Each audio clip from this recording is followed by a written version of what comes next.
Kemenangan Sriwijaya FC versus Nusantara United dengan skor 3-0 di Stadion Gelora Sriwijaya Jakabaring Palembang membuat posisi Laskar Wongkito menempati posisi runner-up klasemen sementara di bawah PSMS Medan.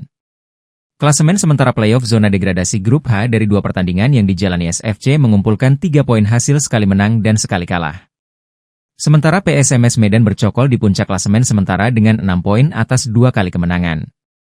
Sementara, Nusantara United berada di posisi 3 klasemen sementara kalah selisih gol dari SFC dan Persikota Tangerang berada di juru kunci. Gol-gol anak asuh coach Henry Susilo diciptakan melalui M. Fadli dan Fahri Ruzaman pada babak pertama. Kemudian keunggulan Laskar Wongkito bertambah di penghujung laga melalui MGS Moch Zakaria menit ke-97.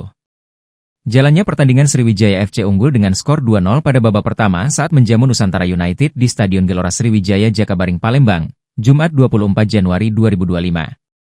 Anak asuh coach Henry Susilo mampu memecah kebuntuan melalui stiker muda mereka M. Fadli pada menit ke-25. Lalu, 3 menit kemudian tepatnya pada menit 28 Fahri Ruzaman mampu menambah keunggulan untuk Laskar Wongkito. Sriwijaya sore ini dikasih kemenangan 2-0. Ya, alhamdulillah. Ya, mungkin saya tidak mau bicara banyak. Terima kasih atas perjuangan anak-anak, terima kasih atas supporter. Ya, semoga ini bisa membuka jalan kita untuk tetap eksis di Liga 2. Terima kasih. Ini kemenangan bukan buat saya, ini kemenangan buat tim. Kita sudah komitmen, sekarang kita ini menanya kepada manajemen, tim terbaiknya apa? Itu yang saya sampaikan. Terima kasih. Keunggulan dengan skor 2-0 bertahan saat wasit meniup peluit babak pertama usai meski jual beli serangan tetap terjadi. Bermain di hadapan supporter tuan rumah, tim tamu Nusantara United kesulitan meredam agresivitas pemain Laskar Wongkito. Bermain dengan diguyur hujan tetap tak mengendorkan semangat anak asuh coach Henry Susilo untuk meraih poin penuh di hadapan publik sendiri. Babak kedua berjalan dengan tempo cepat.